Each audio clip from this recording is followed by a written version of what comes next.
Hello, shooters, loaders, and casters. Welcome to the Georgia Shooting Connection Friday Night Live stream. We hope y'all had a good week. Thanks to everybody on the panel for showing up. Thank you guys in the side chat. Kyle, do that thing you do. Wonderful week. Glad it's over. Just in time for the heat pump to kick on. It's cold here in Georgia. Glad everybody's here. There's a lot of stuff going on in the side chat. I can see. It's a wonderful evening, and I can't wait to talk about cast iron cookware care. CW, what you got? Cast iron cookware care. Okay. I didn't see that memo. Hello, everyone. Glad to be here. Good to see the side chat really rocking already. Michael Hurtnick just popped in there. Got a couple of projects planned for this week. We'll see what goes on, see what happens. I got a couple of good things put together last week. I got a little bit of casting done, had a good time. Got a couple of videos up on that. And we got a lively panel here tonight. What's going on, Scotsman? What's up, folks? Good to be here. Good to see everyone. I'm glad I have a night off. Yes, I have one night off, and it's good to be here and to see everyone and be a part of it. Unfortunately, my camera's not working. I don't know what the hell's going on at StreamYard. Something's going on with StreamYard, but I apologize for that. But it's good to be here. Good to see everyone at the side chat. Side chat is rocking and rolling. Guys, if you have questions, please let us know. This is why we're here. We're here to help you guys out. We're here to answer questions. So if you got them, throw them out there, please. It helps drive the chat. It helps make this better. And we have an awesome panel with us. We have a lot of people here with a lot of knowledge. So throw those questions out there, and we'll do what we can to help you out. Appreciate y'all.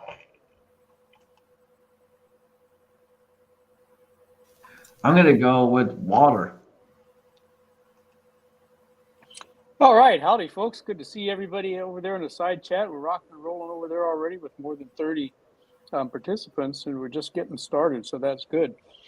As always, I'm happy to be here and take part in this panel. Jamie and Kyle and boys and girls, I appreciate you inviting me back again.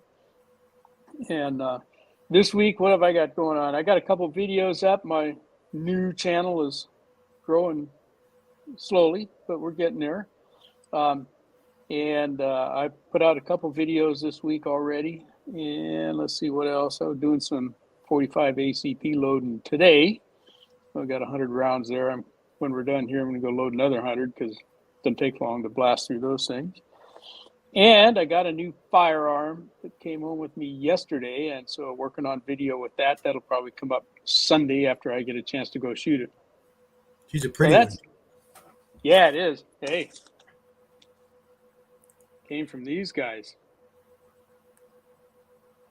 Cimarron. So, Cimarron. That's my third Cimarron. Going to be fun. So that's what I got. What I got going on. How about over here? This guy. Let me go scratch his ear for him a little bit there. There it is. Yeah, you. Hey, thanks for having me on. Greatly appreciate it. My week's going pretty good. Picked up a new firearm, made a bunch of videos, really testing out my new camera, seeing what $120 gets you. Not a whole lot, let me tell you, but I'm trying. Let's see, done some casting this week, some smelting because it's so cold out. I went and sat myself around a cast iron pot to keep warm. You know how we do that. I got a new channel starting up called Hot Pot Tactical, which is just going to be just gear reviews. No guns or anything on it. Try to skip over all those algorithms and just have a bunch of gear and whatever someone sends me review, man. Maybe a faucet handle and maybe a speed loader. Who knows? A faucet handle. I got this toilet brush today. Hey, I'll tell you what, man. I ain't picky. Send it. Send it. You know, if you contact me and you want to send me something, I don't care what it is, man. I'll write a review on it. I'll try it out. whatever. Might have just opened the door. It really cracks me up, man. Over the past few years, we've seen more and more channels reviewing this, that, the other. No matter what it is, they review it. And, we all know where it comes from and all the rest of it. Some of us don't watch it. And myself, I'm included. I tend not to watch those videos. I say, hey, you know what? No, not watching that bullshit. But at the end of the day, we have a lot of good people here, and we have a lot of people who are knowledgeable, and so you can take it for what it's worth. Yeah.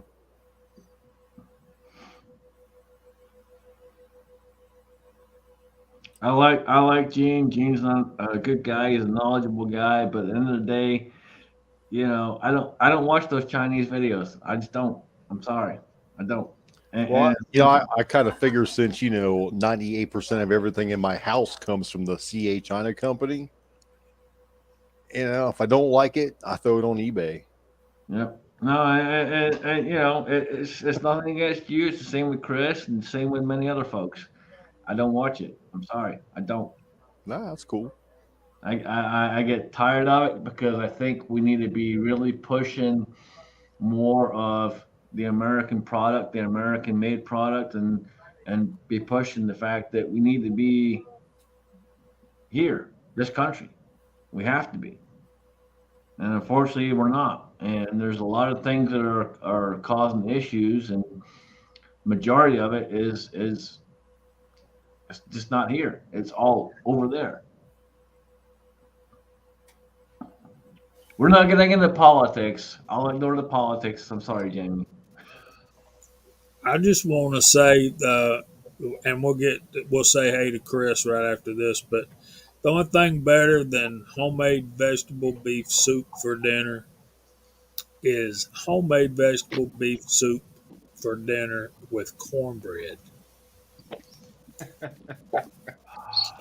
Chris, what's going on, brother? Glad you could make it tonight. Thank you for the invite. No better place to spend a Friday night. I love being here. So, I've had a crazy weekend, crazy week, and I'm finally, last couple of days, I'm starting to relax. Just got back from Tulsa. Traveled about 2,000 miles in 4 days, and had a great time out there. Got to meet Clover Tack, Gizzard Gary, Ghost Tactical, the Gun Snob, Tactical Fud, Honcho Fed. I got to meet all those guys in person. We had a great time together out there. And now it's getting everything in order.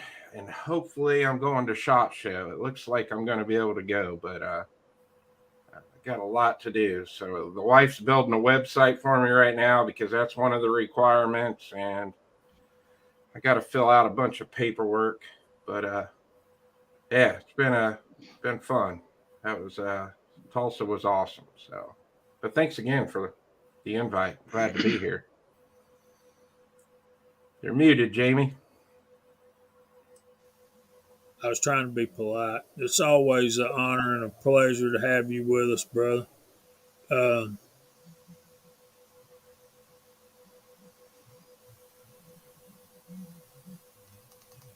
I'll get to that one in a minute. Let's put this up here so I won't forget, and let's go to Mr. Mock. How you doing, buddy? Not bad. Having some technical difficulties, but I think we're working through them. Other than that, it's been cold like y'all are getting. The little sitting in the woods today, didn't see anything. Good to be here. Good to see everybody. I don't have the side chat up. Sorry, but hope y'all are doing good out there. And let's get her going. Very good. Jerbear asked me, when you're using your Hornady taper crimp die for 350 Legend, are you getting much bullet jump with Hornady 170 grain soft point bullets? I shoot a 180 grain, and no, I am not. I I shoot anything cast lead. I shoot from 160 up to 200 grains, and I've not noticed any setback at all. Do you mean like dropping the bullet jumping forward? Is that what he's talking about? I didn't understand what he was asking. I'm assuming that he's talking about in the AR platform, which that's what my 350 is. And a bolt gun, I don't think you would. I don't think you would see that. And right now, I'm deer hunting with the Winchester Super X or deer season or whatever they call that thing now. It's 180 grain going about 2,150 feet per second. So, and it's very effective on deer. I'll tell you all that. And we'll go through the side chat in a minute.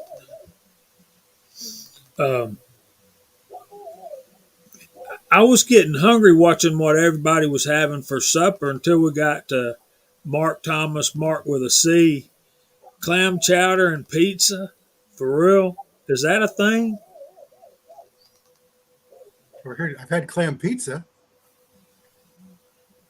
I've had both, but not both at the same time. Yeah, I've never had both together. Hey, to each their own. Yuck. Yuck. You know, being a Georgia boy, I'm sure I've had clam chowder. I just can't remember it. There's Mac Man. Y'all guys are blowing it up out there. There's already 44 of y'all in here. Jerry Bear, are you having any issues with 350 Legend? Is that why you ask? That's what Insight said. Ice cream and pickles kind of thing going on there. MacMan sent me a couple pictures earlier. I'm not going to tell you what it was, but yeah, he sent them to me too. That rascal he needs to make a video on that. That was beautiful. Sir. Don't tease, tell. I'm not telling. I think I talked him into buying a couple molds too, CW. Guess where? Yeah. That's it's no big secret. Any casters out there, MP is offering a really good sale, 25% off on quite a few of his I think molds. It's everything. Yeah, I didn't see anything that wasn't on sale. So whatever he's got in stock. From Bible. Go ahead, I'm sorry. If you're a bullet caster and you don't have a MP mold, you owe yourself at least one to have a Cadillac, and they're not really any more money. He ships it awesome fast, awesome quality, top shelf, about the best you can buy, short of maybe an old Hensley and Gibbs mold. Yeah, they're sweet runners, and if you order one from him within 15 minutes, you'll have an email that says he's got your shipping label ready, and that afternoon or morning it'll be taken to the FedEx office, and it'll be on your doorstep in 7 or 8 days, all the way from Slovenia. It's faster than we get any service from the U.S. I can't get anything out of Tennessee or Texas in twice that time. Right? Yeah, across the world within a week. You know, it's sad, but some of these companies really do a good job of getting stuff to us a lot faster than our own American companies. It really is sad. Yeah. His stuff comes FedEx, and so I don't know if they run their FedEx differently there than they do here, but they sure get here quick. And another note on those molds, boy, and CW nailed it. If you're a caster and you don't have one, now's a good time to go pick up 2 of them, because he'll ship 2 for about the same price as 1. And most of his molds are somewhere between $130 and $150 for a 4-cavity brass mold, and take 25% off of that. It's about $25 for him to ship one over here, which isn't terrible when you think about it. But now they're right at $100 for his molds, and you can't get a good U.S. made mold for that. Well, you can, but right now I'm on his site and I'm looking at a mold 356 125 grain flat round nose, 8 cavity. no lube groove. It's perfect for what I do. Yeah, that's a good mold, and you can get it in different diameters. I think you can prescribe whether you want that in 356, 357, or 358. Up to 359 for 66.86. Right. Yeah. That is a great deal. Yep. Yeah, I'm on the site. That's and, an awesome. I'm going to price right there. screenshot it, and I'm going to go back maybe tomorrow and order that. Yeah, that's a hell of a deal. Yeah, they're just great. They have one or two 12 gauge molds. I don't think they have any 20 or 16, 410, anything like that. They have a 410, but I don't know a 12 or 16, a 16 or a 20. All right, so I have a question for Chris. So Chris, you got to meet the tactical freaking leprechaun. How short is the how really compared to you and me? What is a tactical leprechaun like?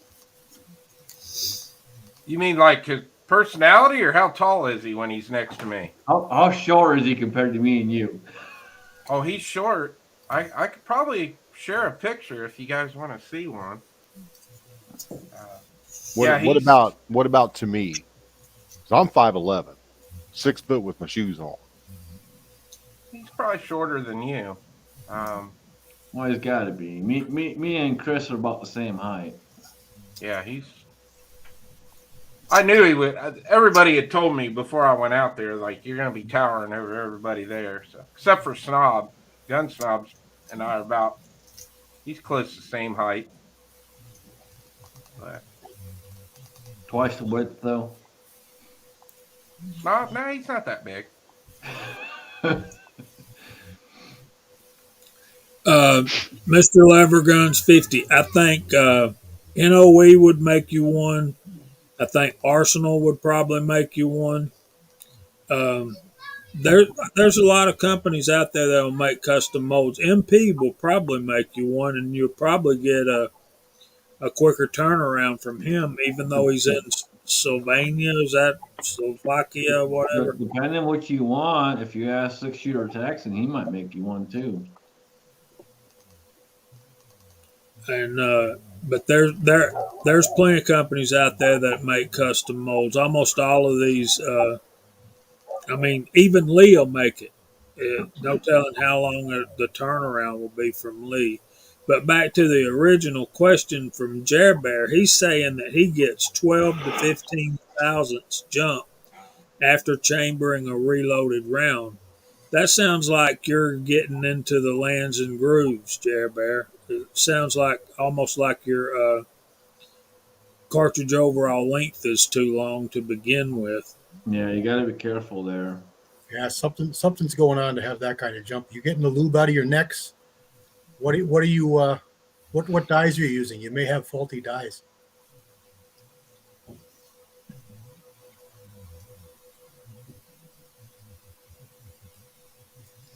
Just sounds like you need just a minor adjustment, man, and you should be good. Well, it's a straight wall, so I don't think there's a a ball in that. So it's going to be whatever size it is.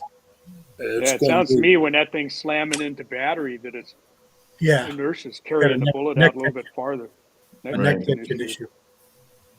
So it's probably not getting sized down quite enough. That's why I suggested it might be a die. Is it? I got two questions. Is the bullet jump making the overall length longer or shorter, and is it an AR platform? He said it was an AR. Okay, and Kyle asked, will more crimp stop bullet jump? That's one of its purposes. To a certain degree, yes. The trouble is its headspace is off the case mouth, so you can only taper, or you'd have to do an adjustable or a modified stab crimp.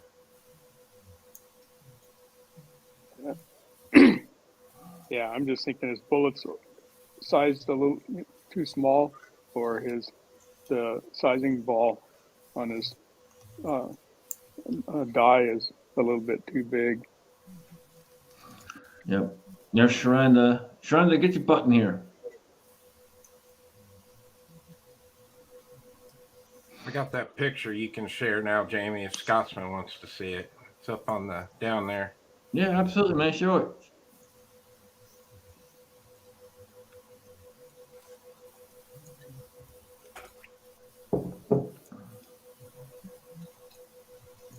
Hold on a minute. Sharonda, if we weren't troublemakers, we wouldn't be anyone you would know.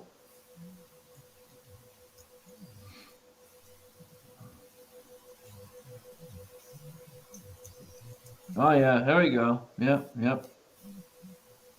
Right below shoulder height.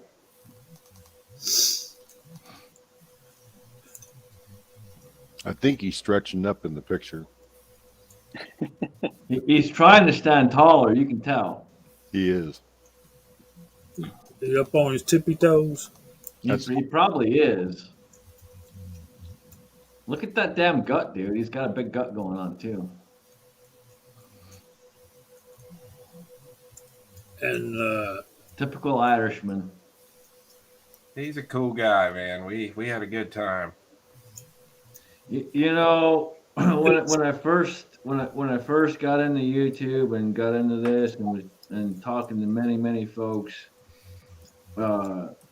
him and a few other folks were some of the guys that jumped in pretty early on, and he was pretty dang cool, man. He sent me all kinds of tobacco and you name it, dude. He has been someone who I can rely on and talk to, and no issues with hanging out with whatsoever.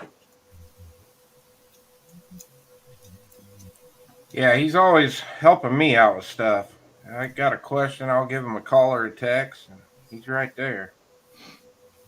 Yeah, the last time I got hit with a strike, I sent him a message, and he's like, "Yeah, just give me a call." And I called him, and we talked on the phone for probably an hour or so. And it was probably 2 or 3 days later. He calls me. He's like, "Yeah, they got no idea why."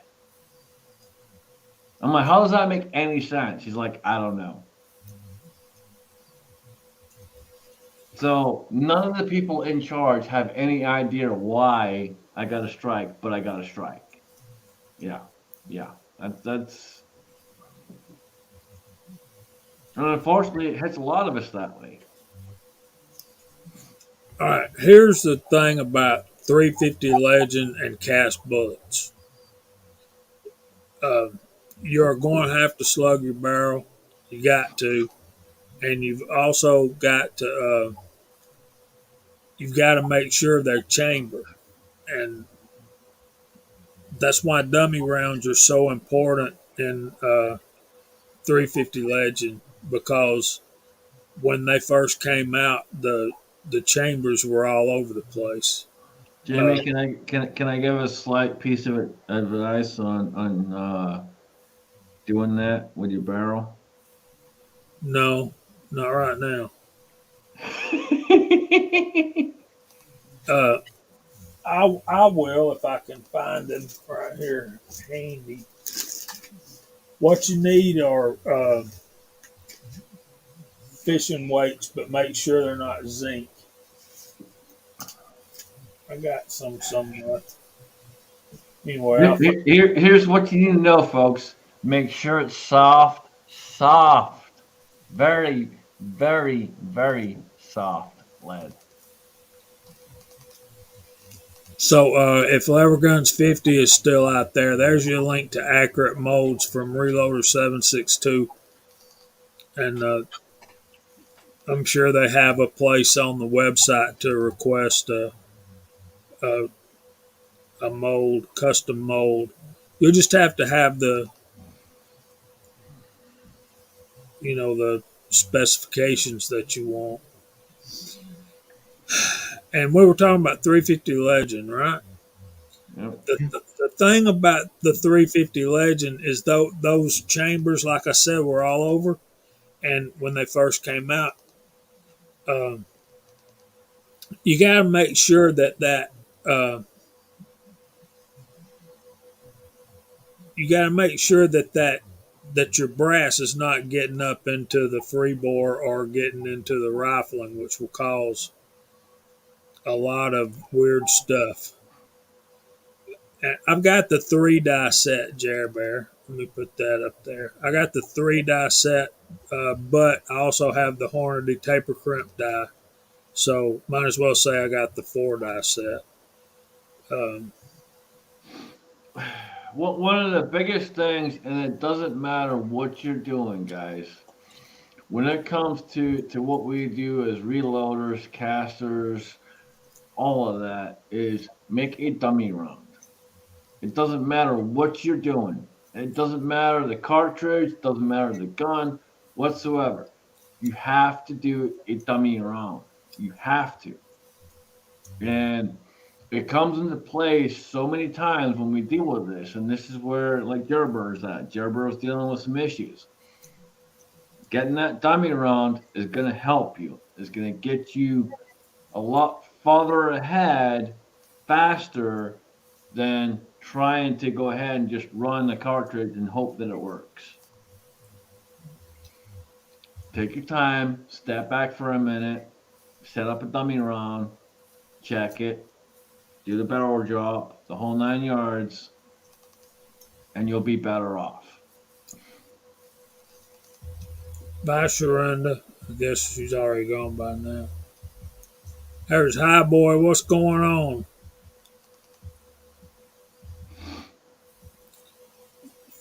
I cannot stress what Scott's been saying more, especially on 350 Legend. And you guys with 350 Legend bolt guns, y'all can chime in here too.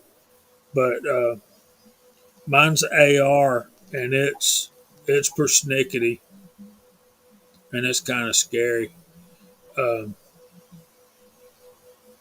because of some things that have happened in the past that I've witnessed and heard about. Anyway, make sure you're trimming the brass to Sammy specs, which I believe is 1.710 or 1.700. I think it's a little over 1.70, but I just trimmed to 1.70. Haven't had any issues. Well, again, it comes down to preparation. Preparation as a reloader, regardless of the cartridge, regardless of the gun, no matter what you do, it comes down to preparation. And we take our time, we stop, we slow down, and make a dummy cartridge. It's going to save you all kinds of hassle. It's going to save you all kinds of trouble. He's got dummy rounds, he said. I'm going to try 355 as the bore diameter. If you're shooting cast lead, you can go 1 or 2 thousandths over, but you got to make sure it chambers. If it don't chamber, and you know, there's Eagle Eye. What's going on, buddy? Good to see you out there. I think with copper jacketed bullets, it's pretty much Well, I just remember whenever you drop that in and you twist it, make sure it's nice and free. If it ain't free and it's starting to hang up somewhere, that's causing a problem. yeah.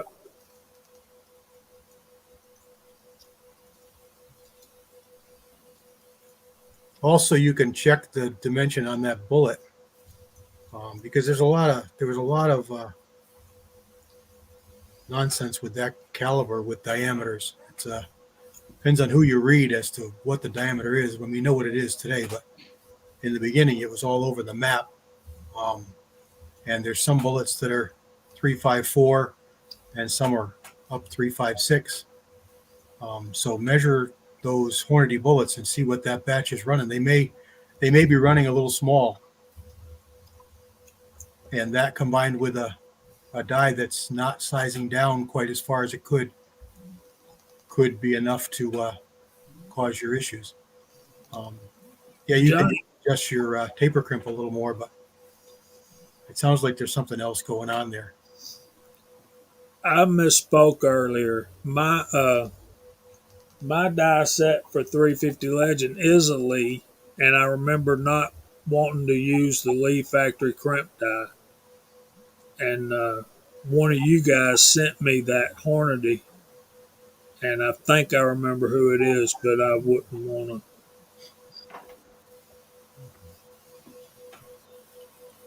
Yeah, you see, you guys are right. You know, I'm hunting with 350 Legend this year as much as I can because uh, because of Willie. But I'm telling you, I can carry that AR up in that tree stand and everything's fine and good, and it works well, works real well on deer. I'm telling you. You guys that are in straight wall straight states, that 350 Legend will perform well on deer. But I'm sitting there with that gun wishing I had my 270, and that ain't no lie. That's the honest to God's truth.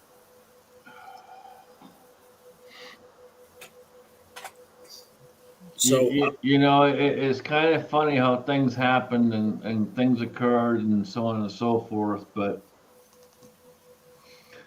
we're at the point where I'm putting together a 350 Legend. And I'm putting together a 350 Legend just because of Willie. And to me, it's going to be something that stands for him, represents him, but it's probably not going to happen this year, but probably be next year. But next year we'll probably hunt with it.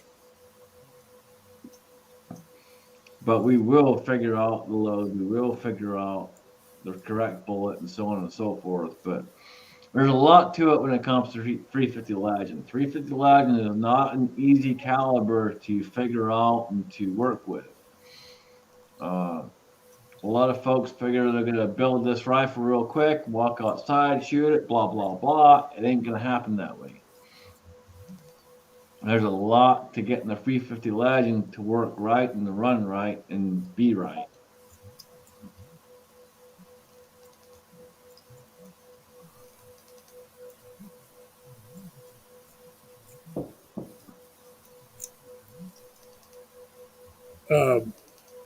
JCM 45, I have a Ruger Model 77 chambered in 30-06, and I have a Seiko Model AV chambered in 270.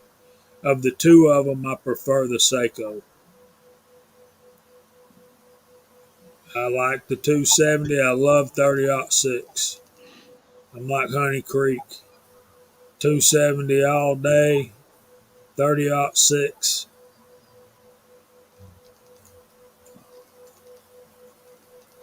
Not here, Eagle Eye, man. Let me tell you something. The at our Walmart, the 350 Legends are like nearly $40 a box, which brings us to the original topic that I wanted to talk about tonight. What are you guys seeing for prices? But before we do that, there you go. That's a smart man right there. Idaho starts a scrap between 30-06 and 270, then chimes in with 280 Remington. Yeah. All right, you guys in the side chat, if you want me to call you out,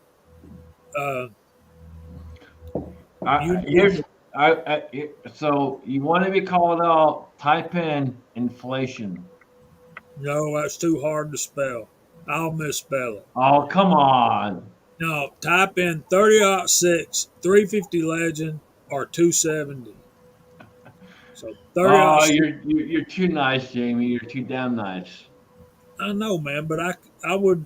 It would take me 5 minutes to type in inflation because I'm so paranoid. Somebody's going to figure out I don't know how to spell.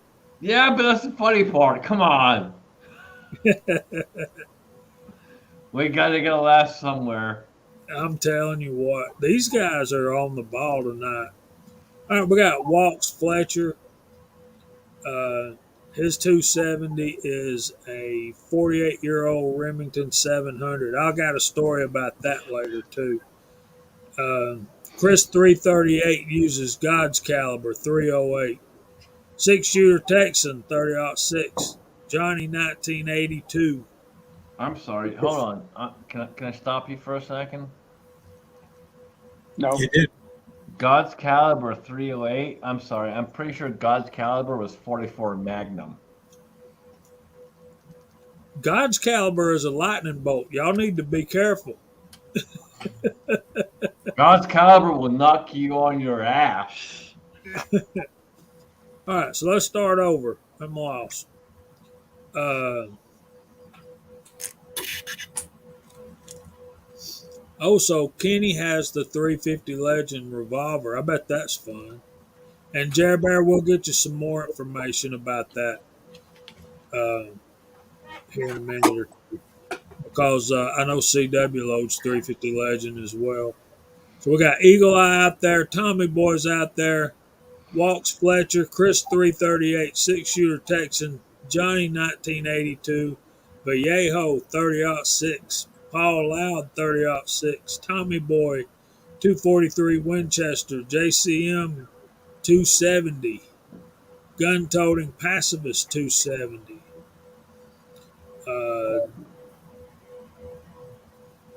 Hasbro 30-06, James Pollard 243, Bobby Barlow 270.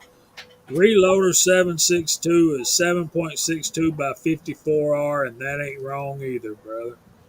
Andre D'Angelo, Mike Hester don't have a favorite. Trees are blowing 30-06. Chris 338, 338. Kyle 308 Winchester. Honey Creek Road, Scottish American. Lakeview Outdoors. Ozark 6mm arc. Jer Bear Tactical. Eagle Eye again. Mark Thomas 350 Legend. Thor's Axe is out there. Paul Lloyd. Lakeview Outdoors 270. Hasbro 30-06 is an inflated 270. Mike Hester. Tim S. Big E. MCK Mock Edward Petty. CW. Highboy. Daniel God is my judge. Idaho Rogers. Ozark. I'm repeating myself. Y'all have done quit on me. Papa's Place. I think that's all. G23. G23.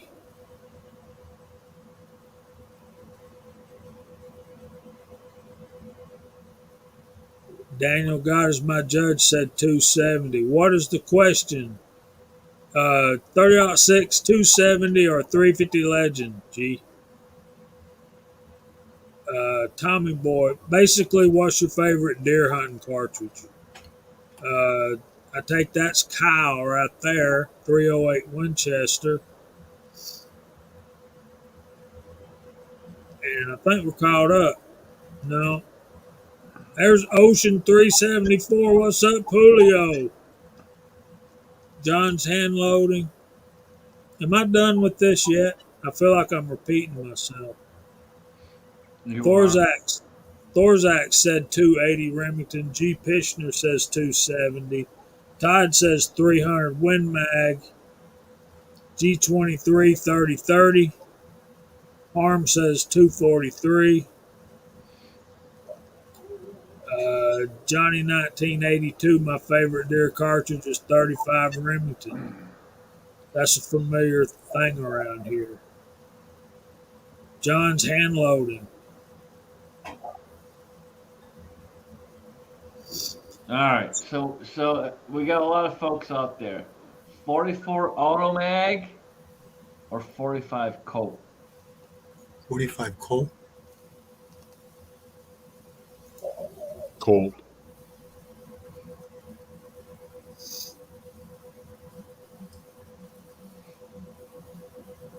If you want to compare two that are more alike, the 44 Auto Mag and the 45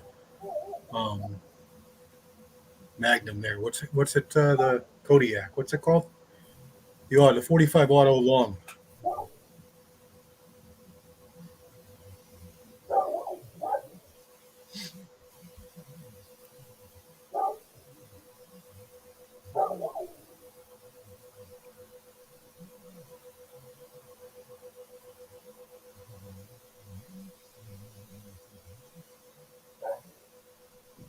All right. Seems like Dang. everyone's with us on 45. I figured they would be. Yeah. I like that, Hasbro.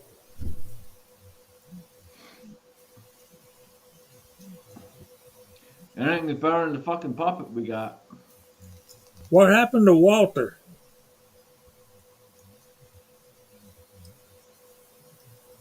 I don't know. He's in the middle, but never heard him say much. Yeah, he's on the chat. There he is. There he is. I'm here. I'm just keeping my mouth shut. And we lost somebody else too. Who'd we lose? Mock. Mock. He was having troubles with his internet. He was having issues, yeah. I thought maybe Walter flew the cuckoo's nest. Ocean, good to see you, brother. Okay. What are y'all seeing for prices around where you live? Are they going up? Are they staying the same? Or are they starting to come down? And I'm not talking just about I'm not talking about just guns, but also the price of ammunition, that kind of thing. We're starting to see a little bit of reduction for 9mm factory ammo, but that's it, and it's not down much. You know, we're starting to see it around $17, $18, $19 a box, 50, which is lower than it has been around here. It was up to $30 a box, $35 a box for a long time. So it's come down some. Everything else is still up there. I was in the local gun shop yesterday, and they had like three jars of powder, and that was it. And they had a jar of Winchester 231 right next to a jar of HP 38. Virtually the same powders. For the 231, they wanted $45 for the pound, and for the HP 38, they wanted $38 a pound.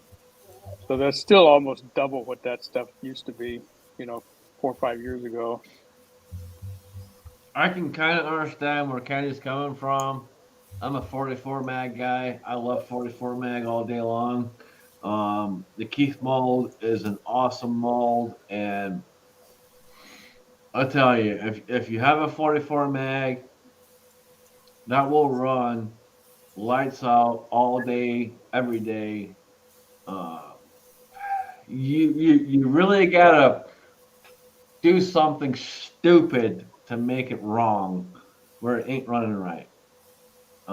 You have a Keith mold, it's pretty much gonna run right all day, every day. It's phenomenal, and 44 mag for me is top of the line. Absolutely top of the line. See, this is what I'm seeing. 9mm and 5.56 is going down, like Idaho says. But then you see stuff like Johnny 1982. Regular old hunting rounds are nearly $40 for a box of 20.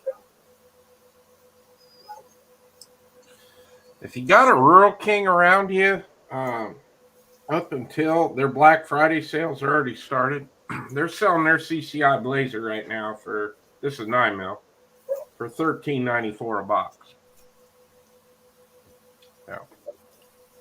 Say that again. That's cheap. Rural King has already started their Black Friday sales, so their CCI Blazer 9mm 115 grain is $13.94 a box right now. Yeah. So that's the best I've seen in a long time. Yeah, that's only 26 cents a round. That's pretty reasonable. One of the big things that I'll say that I've noticed over the years, and this is talking years, not just in the past couple of years or during the BS we've been dealing with, but in the past, I'm going to say the past 15 years of dealing with firearms and being in the industry, um, guys, pay attention to emails. Pay attention to the companies you're signed up with. Pay attention to the things that are coming out to you. Um, that's where you're going to find the deals. That's where you're going to find the things that are happening. It's sad that we're at the point where we have to rely on that, but we are. We are to the point where you got to step aside a little bit and take a minute and look at emails, look at this and look at that, and figure out what's the best price. There are a lot of companies right now that are offering some good deals, and they are offering good deals. Um, I'm not a salesman. I don't do this. That's not what I do. I'm not a salesman by any means of the matter. But there are a lot of companies right now, cast bullets and so on and so forth, that are good deals if you look for them. Take your time, buy what you can, do what you can, and that's all we can do as reloaders.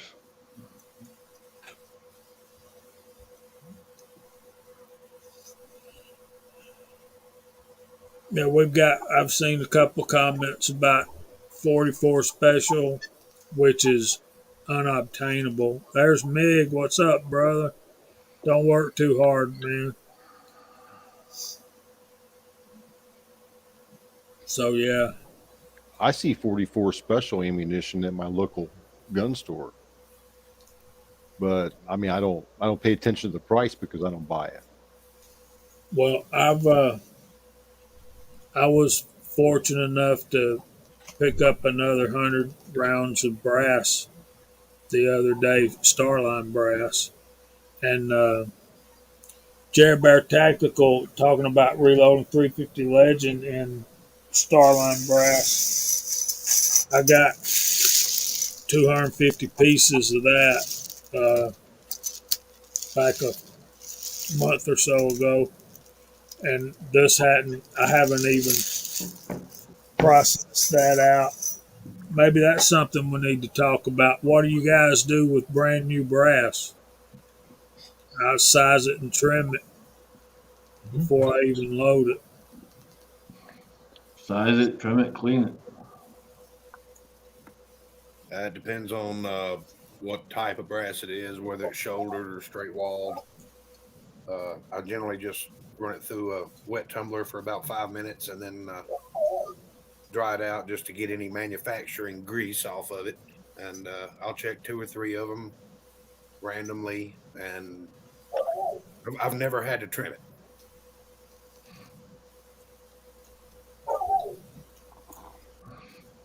I mean, it depends. Really depends what it is. If it's pistol, most of the time you're not trimming.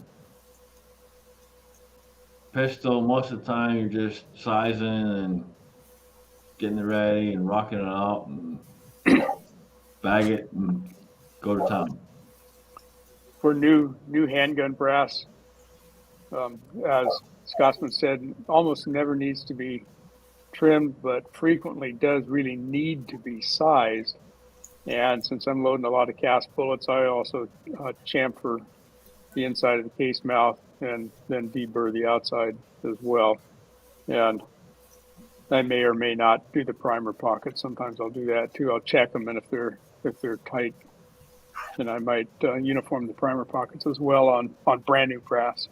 And that's an excellent thing you bring up to right there is the primer pockets. Is you got to be careful, guys, too, because what we run into a lot of times is 9 or 45 small or large primer. And it's becoming more and more regular where we run into something that's not the same size as it's supposed to be. Most of us are used to 45 being a large primer pocket. Well, we run into small primer pockets all the time. Same thing with 9. We're used to a small pocket and we run into a large pocket. It happens. Unfortunately, there's something we have to deal with as a reloader. Having the tools on hand is key to being able to get the job done. And this is where a lot of people, I don't want to say fail or fall to the wayside, but it's where a lot of people don't end up being ready. They're not prepared to deal with what pops up or what comes up. A lot of us, we have the tools on hand. We're already here. We've done this. We've been doing this for years. We had this. We, so on and so forth. And then, hey, magically, bam, here comes this. Oh, we got a small primer pocket versus a large primer pocket. It happens. Have the tools on hand, buy the tools, get them, make sure you got them, be ready to rock and roll. It's not a big deal, and they're not that much. I think between the large and small and the rest of it, I think I spent maybe $35 in the last couple months of making sure I have the tools needed to get through it. So it's really not a whole lot. So Johnny 1982 is wanting to do a 35 Remington bolt gun build, and so do I, brother. I think all you need is you'll need an action, then you can buy a barrel blank and have it chambered, and then I'd like a 22-inch 35 Remington barrel and a bolt gun. Glenn Davis, my favorite right now cast bullet for 350 Legend is the Lee 358 200 round flat, sized down to 356. And I'm sure CW has some input on that as well.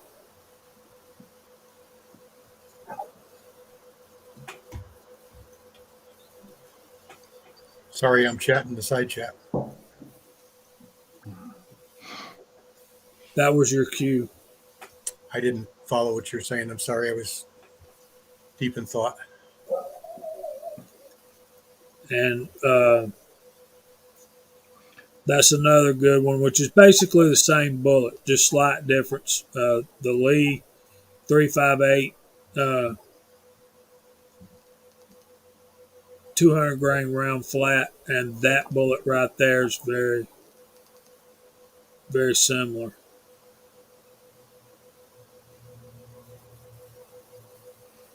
What's a good bullet, cast bullet for 350 Legends? What we're talking about. Yeah, those are good ones. I like that MP 200 version of it because it comes in a hollow point.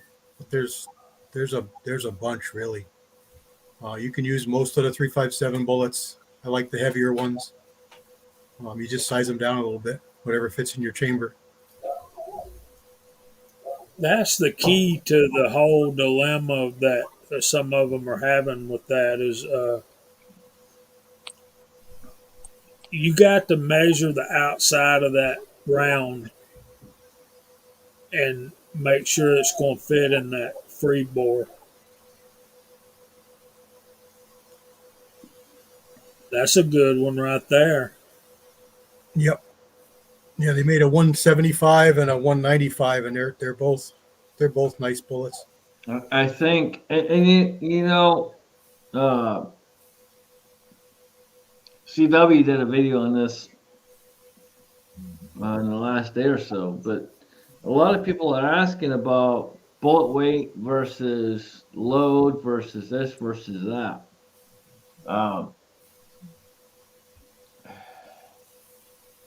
It's something that you got to take into consideration on your own.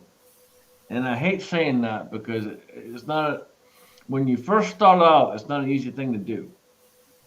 You're sitting there and you're going, okay, I got this and I got this overall length and I got this bullet weight. What should I do in charge wise and this, that, the other? It's not an easy thing. It never has been, never will be. One of the biggest things that we always say, myself and many others, is reduce by 10%, 15%, 20%, and go from there. And 9 times out of 10, it's going to work for you.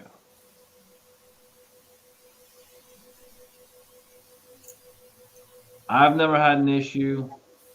I know everyone on the panel here really hasn't had an issue as far as that goes.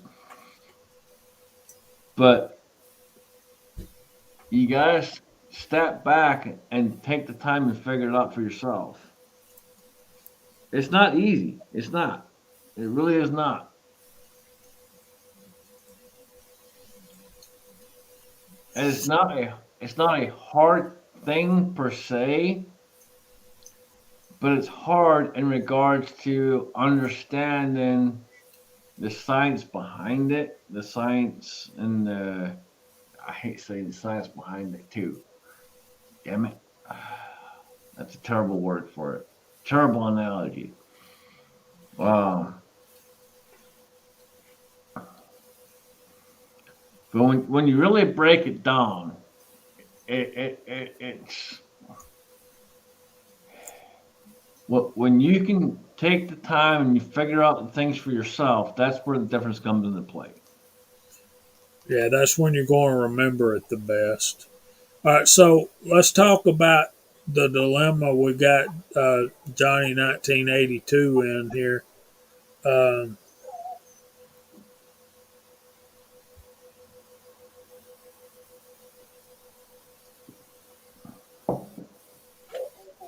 This is the thing.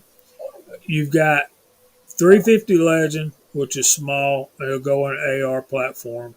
You got 35 Remington, which is like a short action. You got the 35 Wayland, which is basically a necked up 30-06. Am I right on that, CW? Yep. Where does the 358 Winchester fall into that? Just between Necked up 308. Yeah.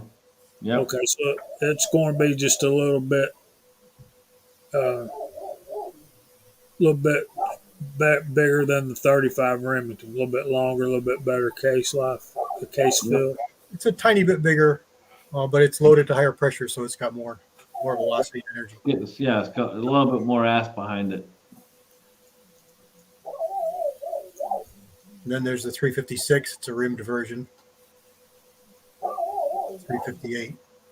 Same dimensions, just a rim, but it's a little lower pressure as well, but more than the 35 rim. Big E made a comment earlier. If I can't kill it with a 45-70, I don't want nothing to do with it. So I guess what you got to decide, Johnny, do you want a short action rifle? You want a long action rifle? Do you want an AR platform? So there's choices out there in the 35 world. Remington Model 7 and 35 Remington would be a nice little 35 Remington bolt.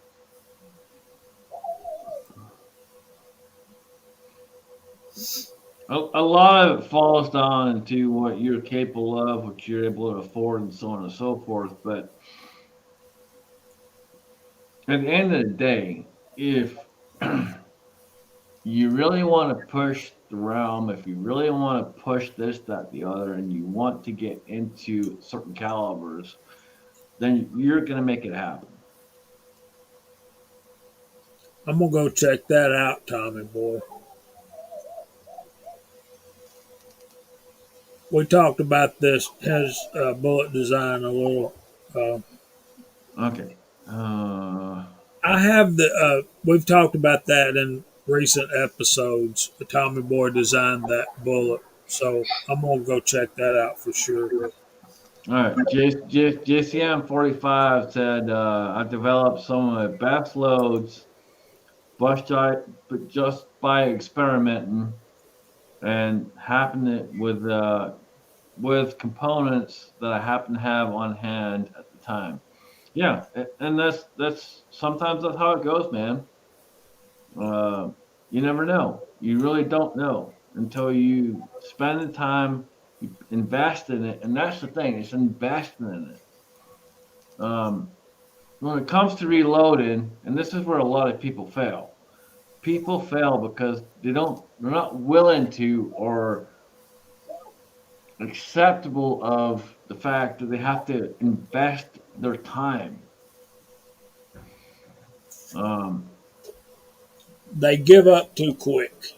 you know, we live in a world where we're fighting a battle. We're fighting one of the biggest battles we've ever fought in our lives. And most of you will probably never understand what we're fighting right now. And that's okay. But you got to understand that it comes down to you. It comes down to me. It comes down to you. And it comes down to everyone else.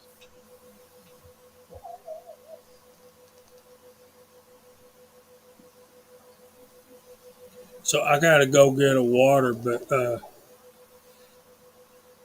Gene, you and Chris aren't saying a whole lot. Kyle's not saying a whole lot either. What are y'all thinking about the whole 35 rifle thing? You got any thoughts or comments? Or My only comment is I miss mine dearly. I miss my 35 Remington. And every time I see a post about it, it just makes me sink. one of those, I would dearly love, Gene, to have one of those original uh, Remington Model 8s, the semi-auto version of that thing.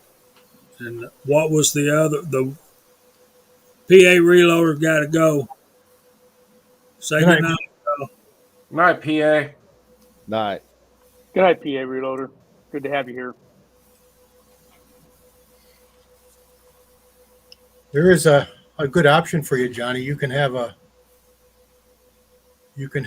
smaller bore reboard, barrel reboard to buy a short action, bolt action, and then just have the barrel reboard. There's a couple companies that are doing it, chambered and bored. It's about $350. I've And- never shot 35, so I can't say anything about it, Jamie. I posted up a Big E comment there, and one of them is the 357 Maximum. It's a older cartridge. It was a handgun cartridge. It came out of silhouette shooting. It was supposed to make it easier to shoot with enough energy to topple the big heavy steel rams.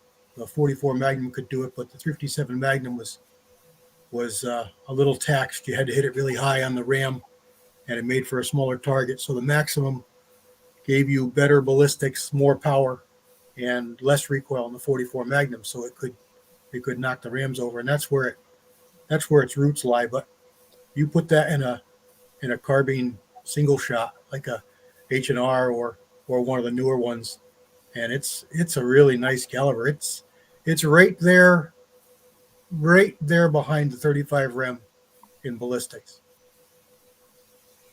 It's pretty equal to the Thrifty Legend.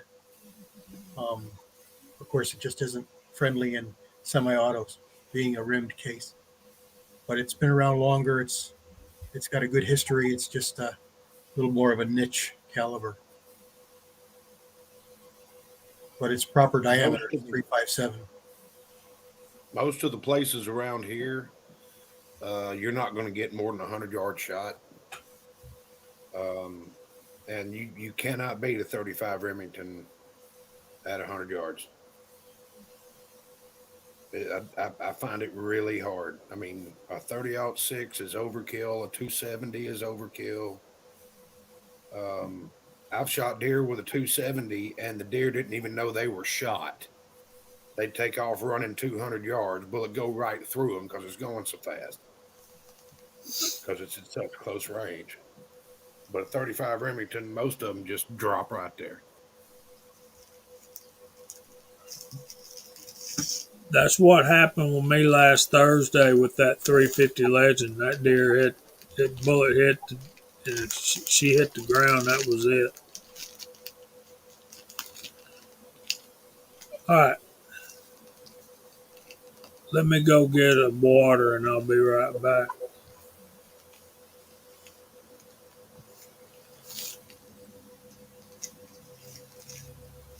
And let me put this comment up if I can find it for y'all to talk about while I'm gone.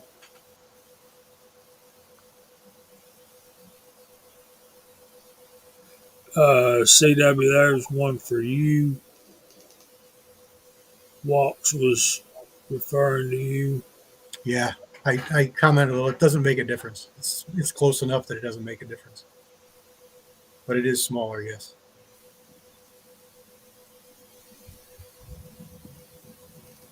And there you go.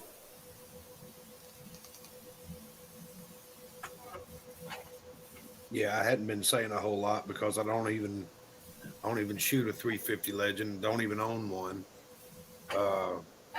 Thinking about it now that Jamie's had a good bit of success with it, I might get into it. But that's why I've been quiet. I've been letting people that know what they're talking about talk.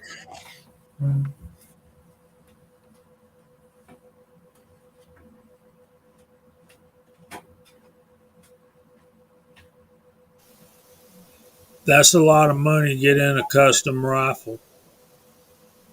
But if you want something different, and you probably got an action that they can refit, Johnny, if you're willing to give up something.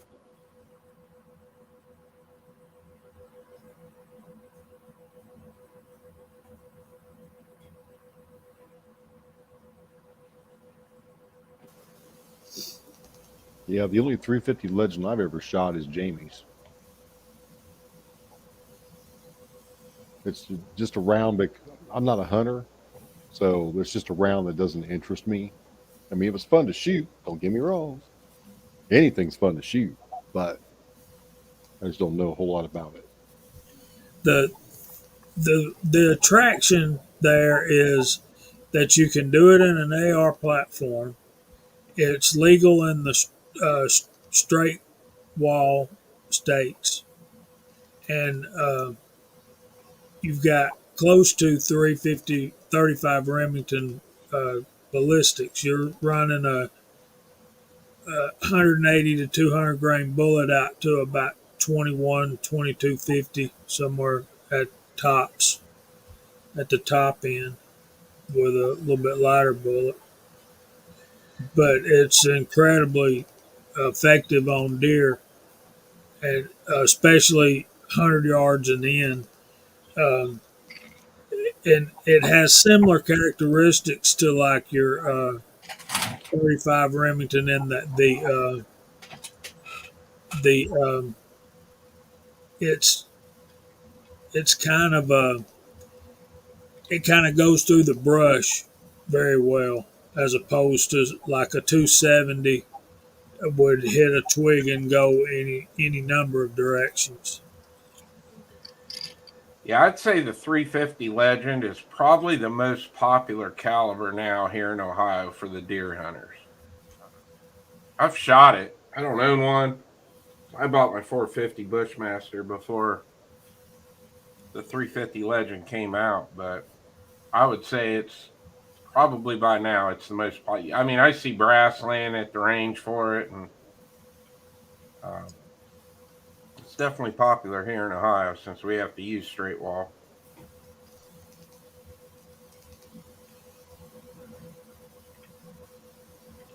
There's two good comments right there.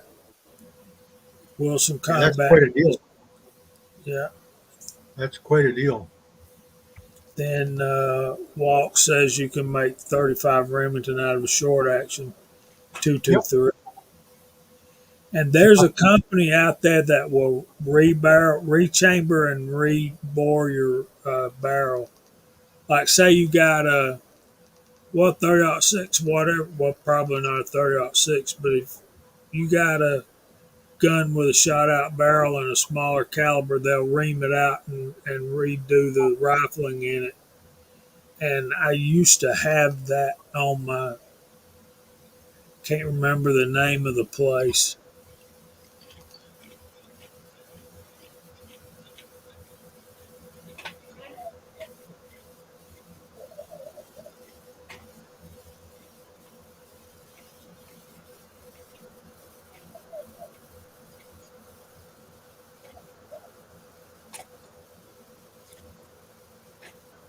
Johnny, are you asking if that 300 hammer could be used on a Legend? It could. It's the same bolt face. It should be just fine.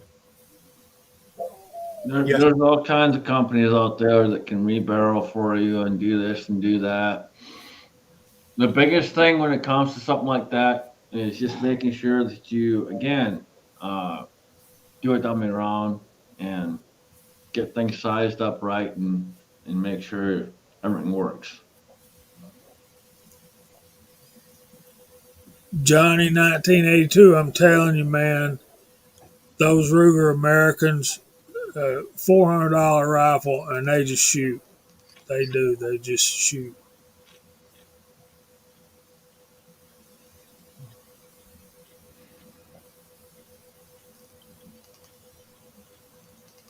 And another thing I like about the 350 Legend is it's easy shooting. It's not, and Gene will tell you, it's not a high recoiling round at all. Nah, she was a sweetie. My hunting partner, one of the things I wanted to get back to earlier. My hunting partner bought a Remington 700 BDL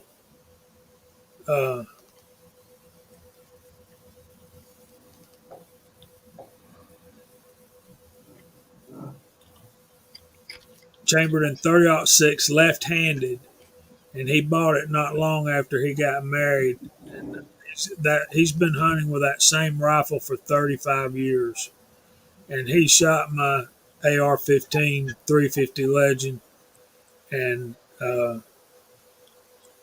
absolutely loved it.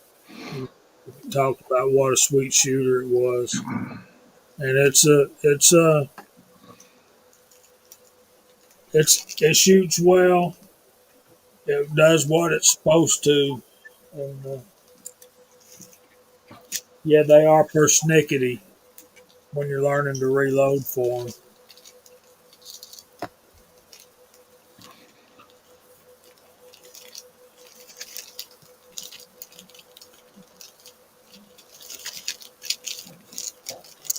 If you're going to Eagle Eye, if you're going to put that in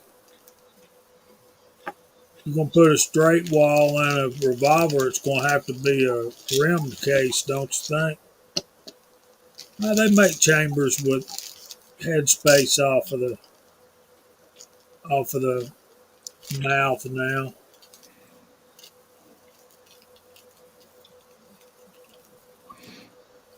Ruger has those convertible revolvers that you can stick a 9mm cylinder in the 357 and a 45 in the 45 Colt. Do it that way, but Yeah, not quite what we're talking about. Right? that's what I was thinking. Well, and Smith and Wesson came out with that 350 Legend revolver. That thing ain't cheap though. No, it's not, man. I saw that and I thought of you immediately, and I'm like, there's no way. I saw the price and I'm like, damn. I know.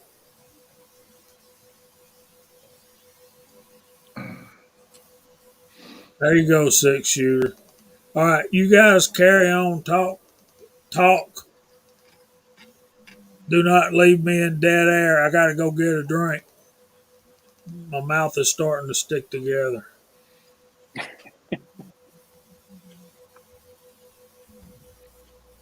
Well, Hasbro out there, if Jamie wants to do a video with it, man, we'll make some cornbread and try it.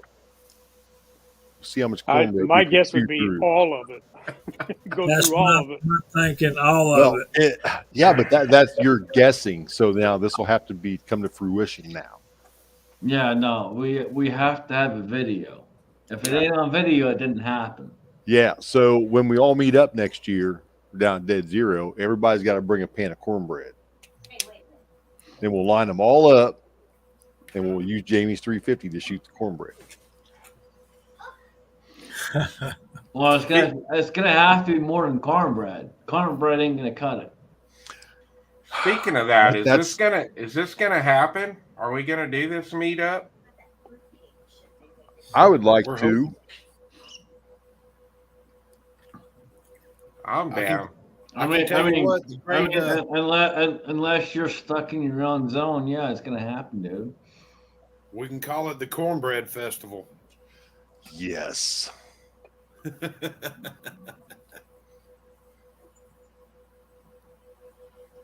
I'm trying to find a different job and get out of what I'm in, but at the same time, yeah, I'm still game for it. The GSC first ever annual cornbread festival. Cornbread, yeah. I think the bet should be how far will the cornbread splatter? There's no doubt that it'll go through cornbread unless my ex-wife cooked it and it turns into body armor. No. So, dude, See, dude. I think it's going to come down to how many pounds of tannerite can we all bring together, and how far can we make it go? And will they let us do it? Well, let's see. Do it is not a question because that's not coming into play.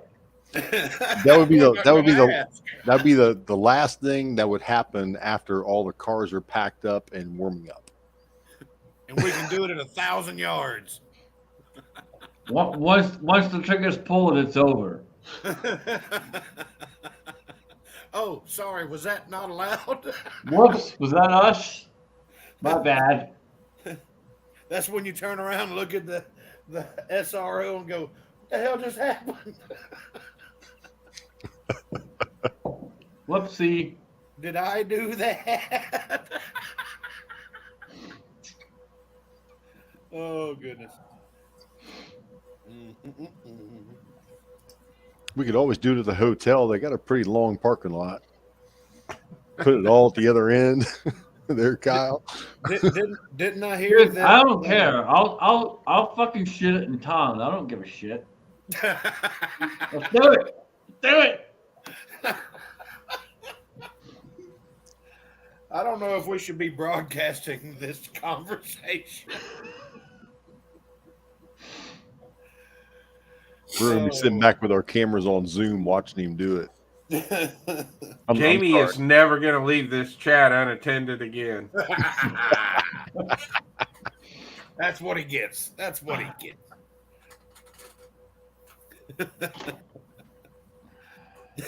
Where'd this big hole come from? We're all going to get together, guys. It's going to happen. I mean, here. So, no.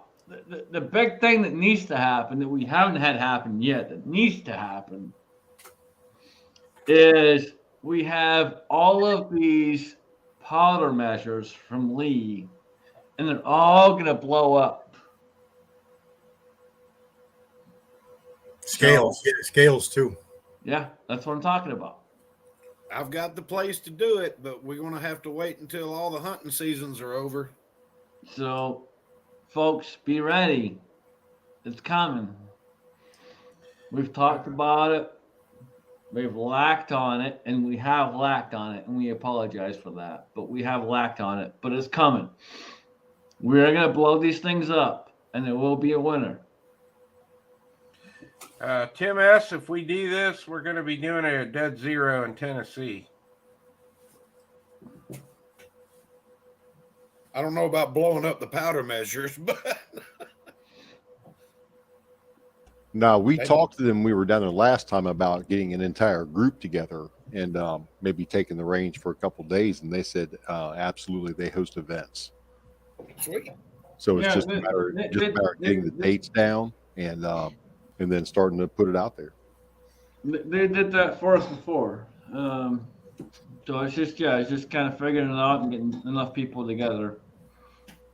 Yeah, I think we had what 12 or 14, and they pretty much gave us the 1,000 yard range for the whole day. Yeah, it essentially, basically, it was almost free. Yeah, I think we paid for like an hour, and we stayed there till we got tired of shooting. They literally let us stay almost a day and a half. Idaho, I'm down for a Vegas meetup. I never miss a chance to take a trip to Vegas. I've had my share of that. I get that, Kyle. I've only been there once, but I had a really good experience. Really, I had a good. great time Great for time. about 6 years. I went there on a whim, and next thing I know, I'm living there. Yes, John, hand loading. Dead Zero is in Spencer, Tennessee. I'd say if you guys are out there and you want to come and shoot with us, you want to come and hang with us, let us know. Shoot us an email, Jamie, myself, CW, Kyle, whoever. Send us an email. Let us know you want to come hang out and shoot with us, and we'll get it figured out. You can send it to Georgia Shooting Connection at gmail.com. It'd be fine. I think we've all got access to that one. But you let one of us know you want to come hang out, and we'll get it figured out.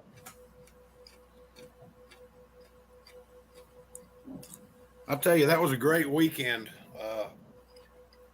The first time we were up there watching Chico in his little beach chair disappearing behind the hedges. You know, I've been here. Let's see, we're going on. Shit! Holy crap! Damn. See if you can throw one more explicitive in there. I'm working on it. You're welcome. It's a family show, man. Yeah, so I've been told. Hasbro's down if we don't do it in the winter, he said. Well, don't do it on the 4th of July either. Good Lord, it was hot. No, I was thinking maybe like sometime around May, June, late May, early June, maybe, where it's not before the intense heat gets down there. Just be nice weather. May would be awesome. I think we'd be out of the less chance of rain. Maybe, I don't know. Yeah, it'd be less chance of rain. Decent temperatures, probably in the mid 70s, low to mid 70s around that time of year. Yeah, because we got the 1 week in April. We're going to be at NRAM. So. Yep. I'll be there. Yeah, I'm going for sure. Especially with it being an Indy. It's close. Yeah, man, that's too close for us. The name of that company that does a lot of those rebores is JES. Reboring. You can look it up online, Johnny. I've had 2 done by him, and I've got a buddy who's had a half a dozen done by him. He does a pretty good job.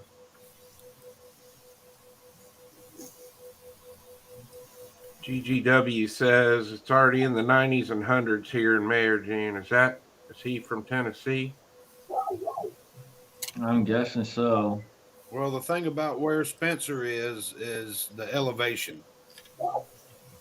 Fuck, it's in the 30s right here.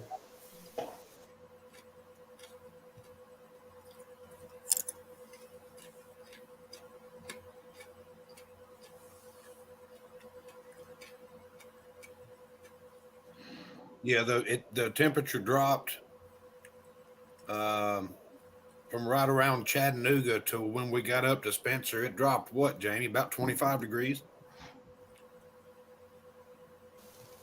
Not in July, it didn't. Maybe Well, 5. it was still hot the next day, but going up the mountain, it wasn't bad. Yeah.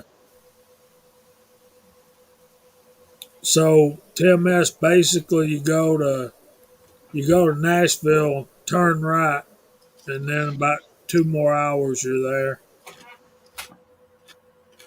We'll come up with some kind of hotel accommodations as well. Tim asked if you're not that far from Nashville, man, we can figure something out. We need to get with the way in like we did last time. See if we can just take the place over like we did.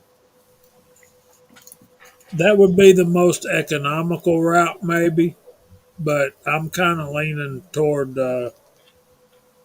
Insight Freedom's idea of getting a house or a cabin or That would be fun.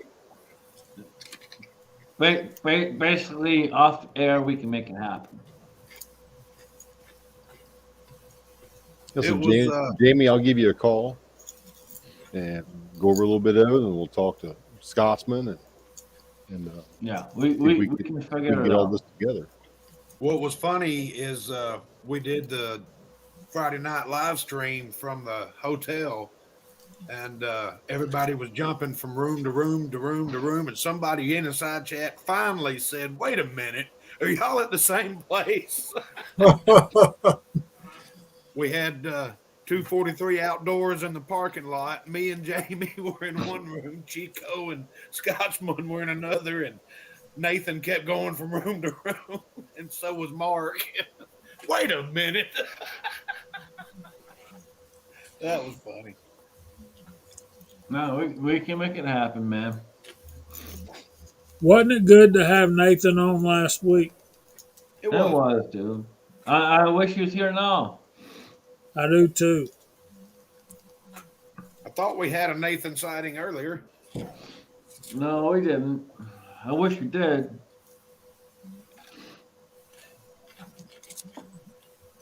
He's missed.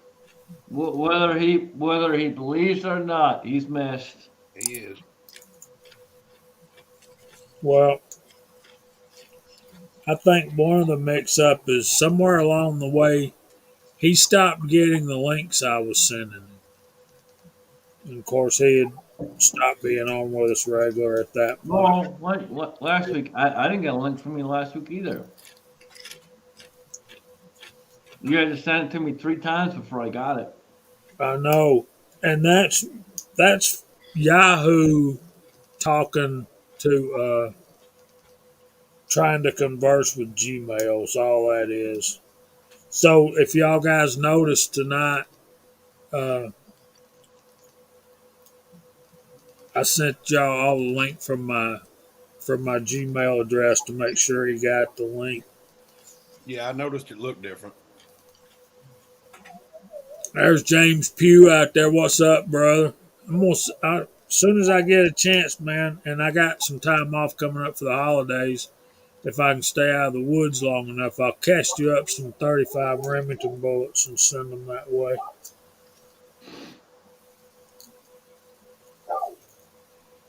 I'm going to get myself some 44 and 22 gas checks because of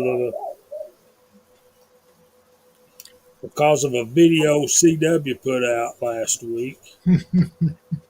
And but I'm not going to do it until I can get that gas check cedar from NOE, which was from another video that CW made last week. So CW's always costing somebody a whole bunch of money. Seems he cost me except for a couple himself. $100. He's gonna have to contact these companies and get some discount codes for y'all.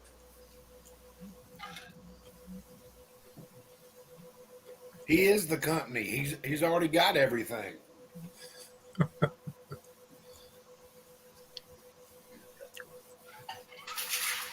I just Yeah, want to be in his will. Contact the living room and see what kind of discount code we can get.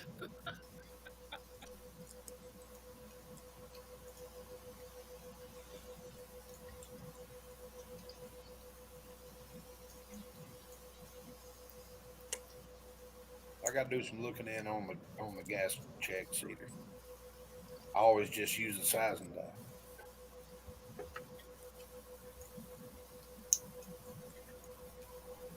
Give them a couple of taps and drive them home.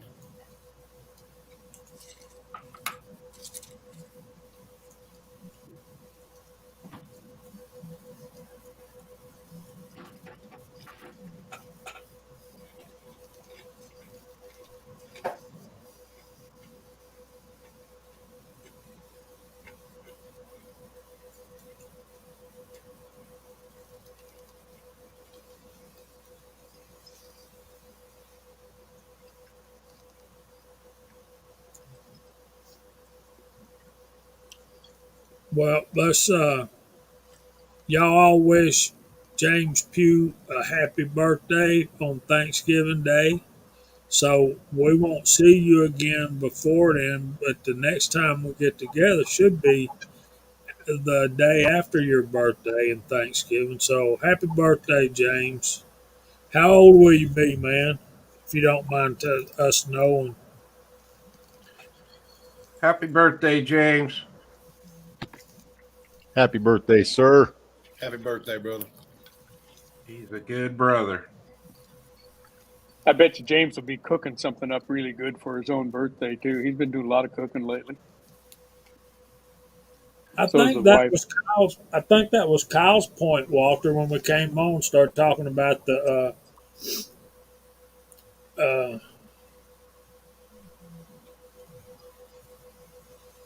cast iron cookware care. That's hard to say. Yeah. Because I had to get myself stocked up to say that. So, yeah, we can't do reloading, bullet casting, or any of that kind of stuff on YouTube no more. So we're all reduced to doing cooking videos. It's all about the seasoning, and I'm not talking salt and pepper. That's a fact. Drop it like it's hot. Is that like going from spring to summer, the seasoning?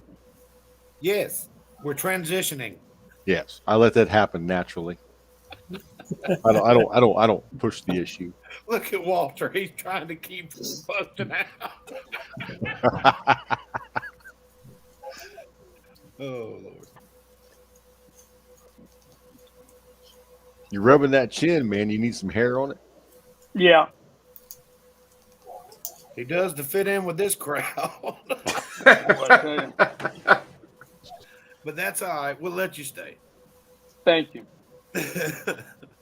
So I guess our consensus is on the price things. I think what we're seeing around here, we're seeing, like somebody said in the side chat, 223 and 9mm are coming down. Yep. But and I think the prices of firearms are starting to come down a little bit too. Not much, just a little bit. I'm seeing a little more availability of firearms. Not a lot, but powder and primers, no movement at all.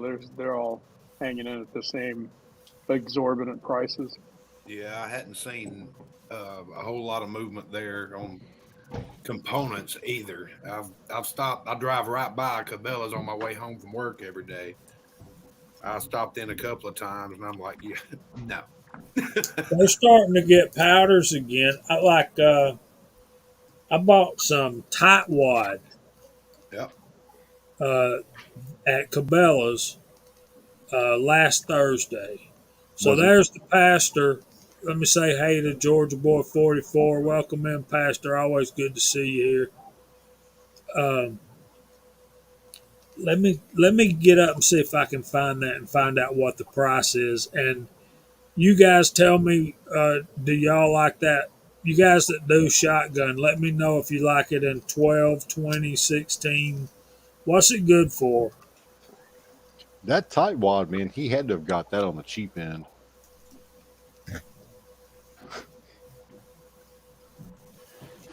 I But have that's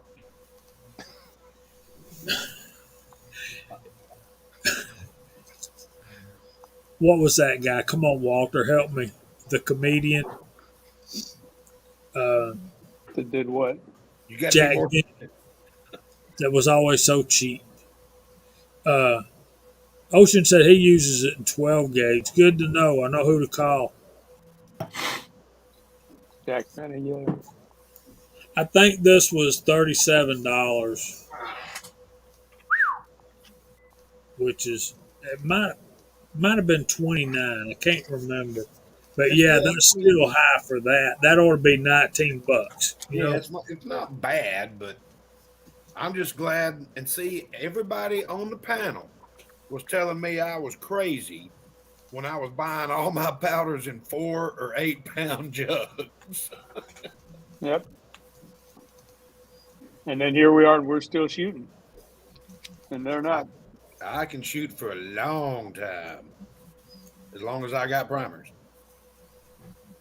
Yeah. That's my problem. Golly bum. I mean, I got plenty of shotgun primers because I come across those uh, when everything was still good. And our good friend Julio hooked me up with a shotgun press. I went out and got a bunch of shotgun primers. Didn't have a clue what I was doing. I was on the phone with dang near everybody on the panel for hours at a time, going, what do you know about this? What about this? How do you do this? What's this? Because I heard that you make one mistake in a shotgun round and you've just lost a shotgun. if not something more. that's who I'm thinking about, Milton Walt. Berle. Milton Berle, not Jack Benny. No.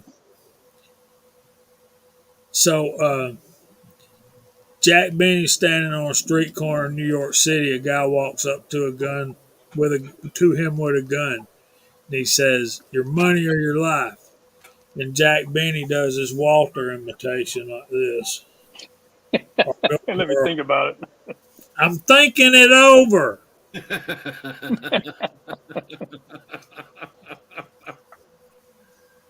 Yeah. You think about that though, $90 a thousand. That's still, Yeah, it's still high. Yeah. yeah.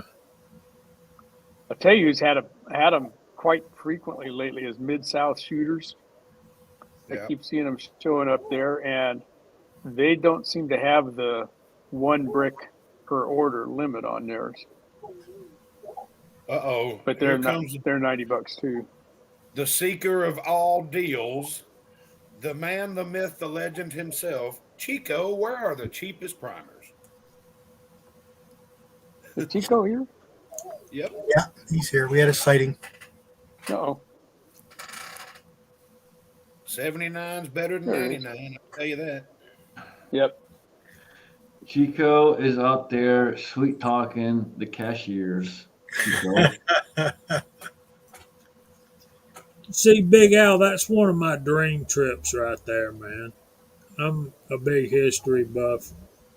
Not that I can remember anything, but well, He I likes remember times. though. He's like me. You can tell him the same story every week, and it's always new. Yeah, because we've heard that 270 deer story about a dozen times by now, Kyle. See? I'm just making sure that you're staying up to date. Yeah. Georgia boy's right. There is lots of powders around, just not the ones I tend to want. Got a lot of accurate powders showing up. A lot of the accurate powders. Good night, Big Al. Have a good weekend, buddy, and a great Thanksgiving. Good night, Al. Good night, brother. When it comes down to the powders, when it comes down to these things, we all got to help each other out.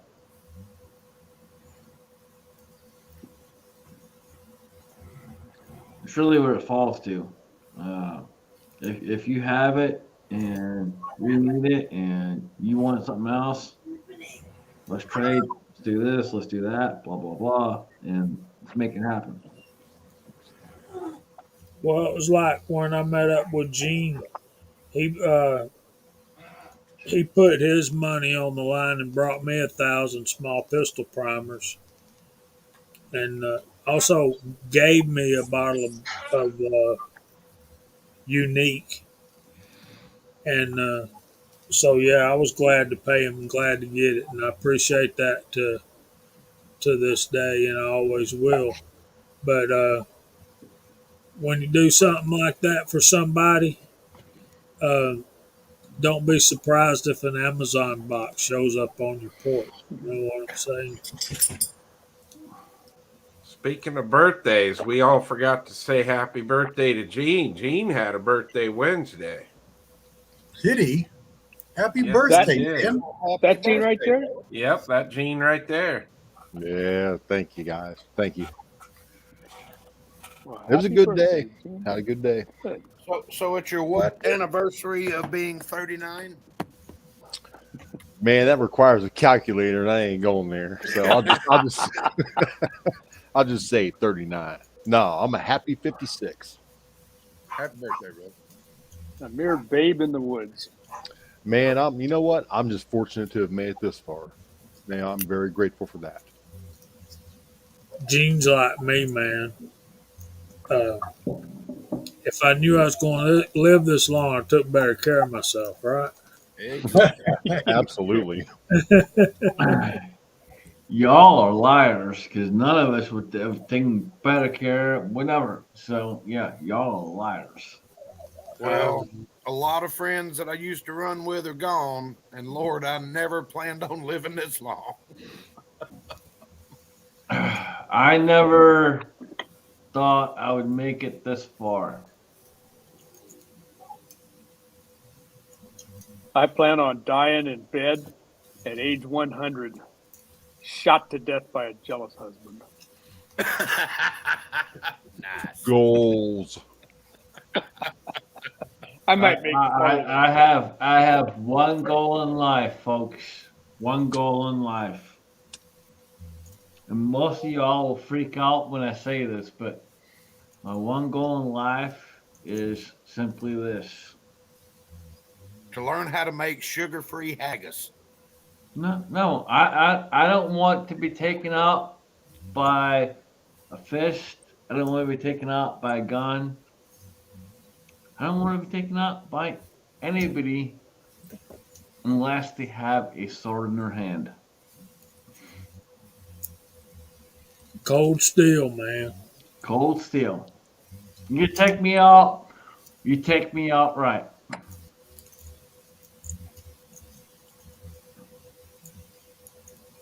Kind of different, but I can respect it.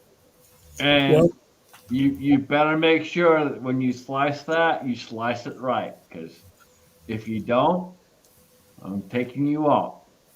I'm gonna shoot you in the kneecaps on my way down. Man, if you gotta go, that's the way to go right there. You know, the funny thing is, so over the years, and I've joked about this a lot, but over the years, I've been in martial arts my entire life. I've dealt with weapons and so on and so forth. I've been stabbed, this, that, the other. I have various scars. If I'm going out by the sword, and that's all there is to it. Period. I can honestly say that you do have various scars, especially that one around your neck where you were circumcised.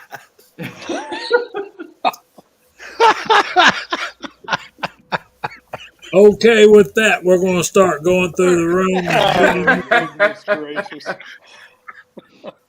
I love you, brother. Oh You wait, never we that can't go anyway. around the room yet. We got that out there. We got Mario here. On three, you ready? 1, 2, 3.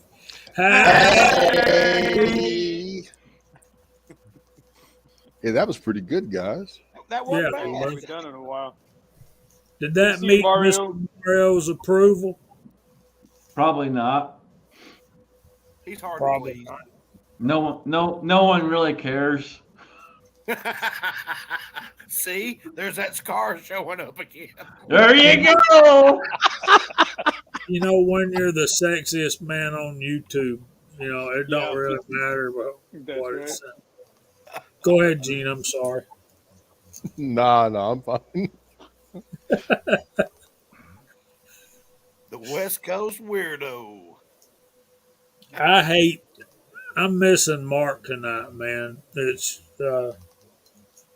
I hate he's having technical difficulties, but it is close to time for us to get off of here and clear the floor for Mr. Gizzard Gary.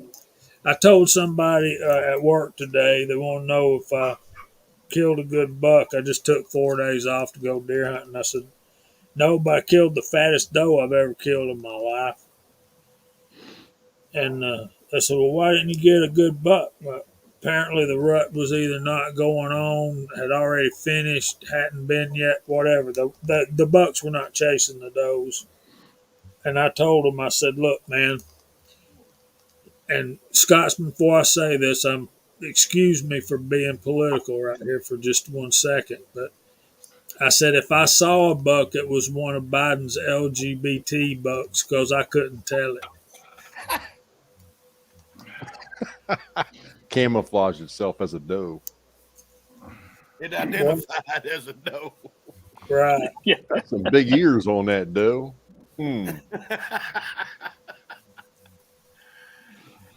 I'm not gonna excuse you. You are not excused by any means. Well, I try to be more politically correct than that, but No, please don't. Please don't. it was funny at the moment. No. Please do not be more politically correct. You are fine as you are.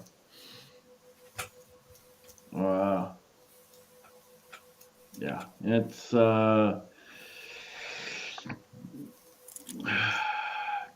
out there and get what you can get, folks. CW, I think you need I think you need to explain what you're talking about to Mario a little better than that, and then we'll get out of here.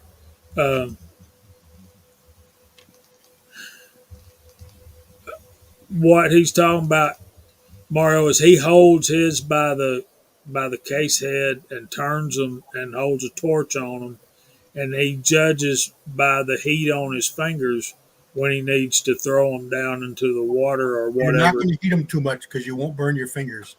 And Right. if they get that hot, they're too hot anyway. I like to use a socket and a drill. I got a 1/4 inch adapter on my drill, and I put like a 12 millimeter socket for 223s, and just because they stick out just enough out of a deep well socket, and just set the torch on the table, and just spin it for like 7 seconds, and then dump it in the water. Don't overheat it. Be careful. Just take your time with it. If There's it a turns video on red, throw it in my the trash. Mario, you can if you want to. I mean, it's your money, and this is the United States of America. You can do whatever you want, but I wouldn't spend a bunch of money on an annealer. I use a battery powered drill,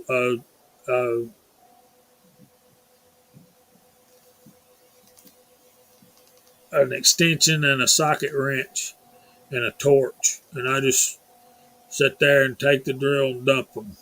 Yep, Put I it think on- me and Junior are Annealers, doing the same thing. annealers are a huge waste of money. If you have some basic tools at your expense, you're good to go. Don't spend the money. Don't waste your time. Don't do it. Well, not if you're doing thousands at a time. Do what Ozark did: buy a Neelys and be done. But I'd have to. I would have to be doing hundreds at a time before I would. Well, and if if you're doing 500, 600 here and there, but if you're doing thousands upon thousands, then yeah, absolutely. But You might want to get in touch with Ozark, maybe send him a big old box full of brass and a couple of dead presidents in there, and see if he'd anneal them for you. Yeah. All right, let's start going through the room. Who wants to go first? Chris, you ain't said a whole lot of much tonight, man. Tends to happen when I'm on, doesn't it? The boring guest. No, dude. We want to have a topic that you want to talk about. So No. Thanks for having me on. I enjoyed myself. Side chat was awesome tonight. And the only thing I'm gonna plug is everybody's not doing anything Wednesday night, 9 p.m. Eastern. Have the live chat over on my channel. And I got Mac Man coming on Wednesday night for sure. So it's always a good time having Mac on. And I'll talk to you guys in the back chat and see if you guys want to come on too. So thank you, Jamie. Appreciate the invite. And glad to be here. thank you, Chris. Appreciate it. But you should probably observe from tonight's episode that all these guys together, you're taking it into your own hands, brother. We have a good time. We do. That's It's what it's always all about. Yeah, and I appreciate you being here. And if you're not cooking or you're not out with family, you need to be watching Chris from the 740 on Wednesday nights. And I got to catch up on your Wanamaker videos, man. I hadn't seen one of your videos in way too long, so got a lot of catching up to do. Thanks for being here, brother. Gene, how much did you pay for the Taurus Tactical G3 thing? Are we allowed to say that on the air? Yeah, why not? I gave 460 out the door. Tax, title, tag. That ain't too bad for all that come in that little bag, man.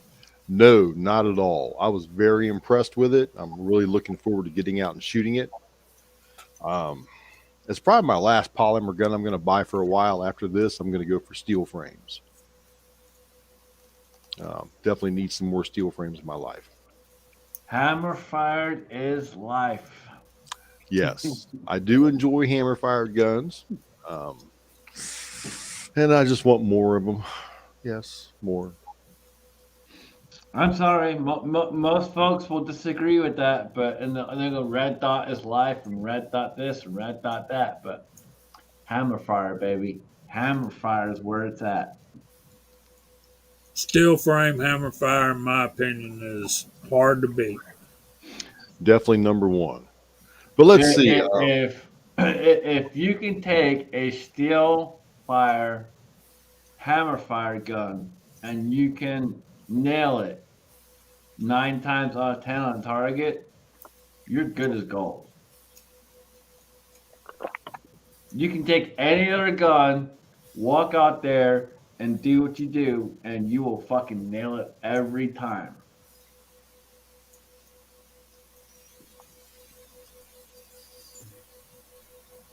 There's a good theory. So, Gene, what you got coming up this week, man? I got some videos coming up this week. I'm going to do some comparisons between the Taurus G3 and the G3 Tactical, which I have both here with me. A couple of the videos on some things coming in. Going to do some casting, some reloading this next coming week. Pretty much the same, you know, work, shoot, reload, work, shoot, reload. Living the dream, living the dream. But everybody out there, always remember to live, love, laugh, and reload. I got your G3 tactical video saved. I'm going to watch that tomorrow. I'm excited to watch that one. I tried a little different perspective on it this time. I'm trying to change up my videos.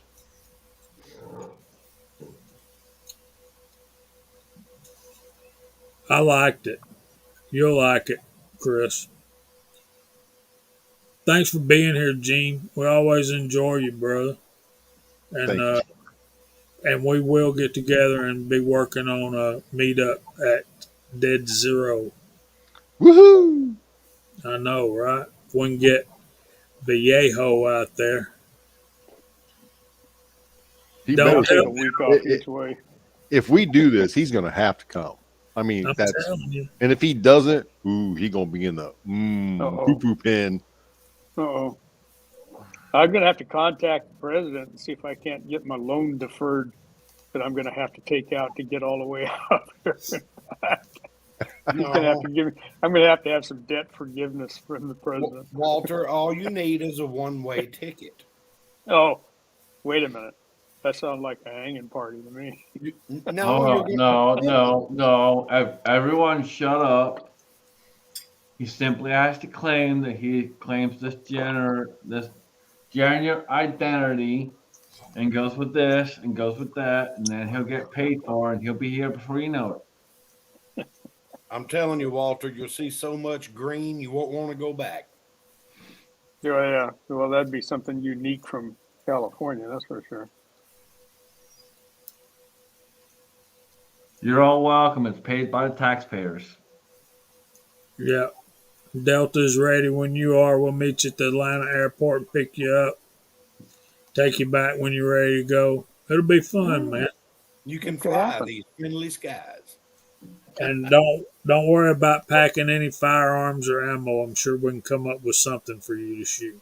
I might have one or two things he can shoot, maybe one, maybe got- one or two, maybe. Yeah, maybe. I got What you got? I got a couple interesting things for him. That'll be great. Yeah. It is, California, Ozark. Yeah, called Where do you Brown. think you're going? Huh? Hey, where do you think you're going? What you Yeah, got like- working on? What are you working on this week for us, Walter? Well, I got this new revolver that I picked up yesterday. Another Cimarron single action, very beautiful, color case, hardened brass frame, trigger guard, and whatnot. And 357 4 3/4 inch barrel. So I started working with the video for that today. I'm going to take it to range tomorrow, and as the walk with Al would say, I'm going to put a few rounds through her and see how it shoots. So I get my ears falling apart here. So I got that going on. I was talking with CW earlier in the week, and I must have 30 molds that are sitting in a drawer that I've never cast with, and I just need to get the ball rolling and get things going in the casting department. But so I got a couple more videos coming up shortly and get some casting done. Started today uploading some of my older videos from my channel that got taken down, some of the ones that are not too likely to get me channel strikes. So we'll start to see some of my older videos that were popular show up on the new channel. So that's kind of what I got going on. Nothing big and thrilling. Gonna leave town to go spend some time with family on Thursday and Friday this week. So that'll be good too. Very happy to have been here. The side chat was just really busy tonight. All kinds of stuff going on there. I couldn't contribute too much to the riflery and hunting. The hunting out here is different. My knees won't take it anymore. It's real rugged. So I do my hunting at the grocery store. A lot of us do. Thanks for being here, brother. We'll be looking for your stuff this week. Mr. Scottish American, what you got working on for next week? It's just good to be here. Good to see everyone out there. Man, it's been a week.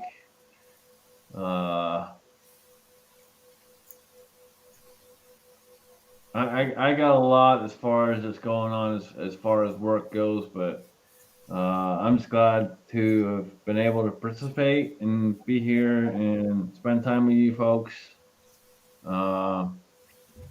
Guys, get out there, reload, spend your time, do what you can do, and we have a lot going on in this country right now. But do what you can do and fight for this country. Stand for what you're supposed to stand for. We believe in America, and America is a republic. It is not a democracy. No matter what they try to tell you, it is a republic. Stand for the Republic. Fight for the Republic. It is a democratic constitutional republic. God bless you all. God bless you for fighting the good fight. And keep fighting the good fight. Amen. And if you ever find yourself in a position where you think you cannot do so, let me know. I'll help you. Trust me, I will help you. Because we are in this together and we will fight this together. With that being said, folks, I appreciate y'all standing out there, being with us. Smash that thumbs up. God bless you. God bless America. Thank you. Thank you for being here, my brother. Kyle, what you got going on, man? I think tomorrow I'm gonna do some knife sharpening. I've got some cooking to do later on in the week. I'm gonna be by myself at work, which is gonna be rough because me and my wingman put in for the same time off, and he beat me by an hour and a half, so he won. But unbeknownst to him, my boss man moved my time off to next week or the week after. So I only have to work 3 days this week. He's got to work all week by himself. But I'm gonna have 3 days by myself. It's gonna be brutal, but we can get through it. I want to thank everybody in the side chat and wish everybody a happy Thanksgiving, because I won't talk to quite a few of you until next Friday. Thursday's going to be a busy day. Got a lot of driving to do. Wrecked my car. Got to replace lower control arms and stuff on it because people don't know how to drive in Georgia. It's almost like they moved here from California. See, that's how they had California plates. There's a sign that says keep moving, and they didn't. So I got to fix that. I got to pick the parts up for that tomorrow or Monday or something like that. But I still got the truck to drive. But yeah, I appreciate everybody hanging in, hanging out, and hanging on. And like Gene says, live, laugh, and reload. I love that. It's such a great catchphrase. All right, CW, what you got? Mirror everybody else with great contributions from the side chat. And happy Thanksgiving to everybody. We're gonna see you after, so we'll do our greetings now. I got a couple videos that I want to get done. Don't know if I'll get to them. I've got a couple that I've been trying to do, and I got started, but kind of run into writer's block, if you were. So we'll see what I can do with those. I got some more casting to do. I've been doing quite a bit of casting. Those molds are wanting to be casted. They're casting good, so I'm just keep casting. And that's really about it. Jamie? Take care of yourself, CW. If you need me, holler, brother. Will do. I have homework assignments for the panel and for the side chat. You go out this week and you find something to be thankful for. Amen. Amen. I'm thankful every day when I look up at that beautiful blue sky. There's Tread come dragging in. I bet you just got off of work, didn't you, buddy? Anyway, let's see.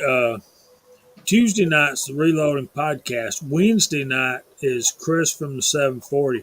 Thursday night used to be AR Guns. Friday night is Georgia Shooting Connection, followed by Gizzard Gary. Saturday is G23 at 6 Eastern Time. Uncle Jim's at 8. Sunday morning early is Gizzard Gary's early bird thing he does on Sunday mornings. Then at 7 p.m., foreign and domestic on the Scottish American channel. And then there you are. a week in review. We hope the Lord blesses you all real good. And if He's willing, we'll see y'all back again next Friday night at 8 o'clock. Say goodnight, y'all.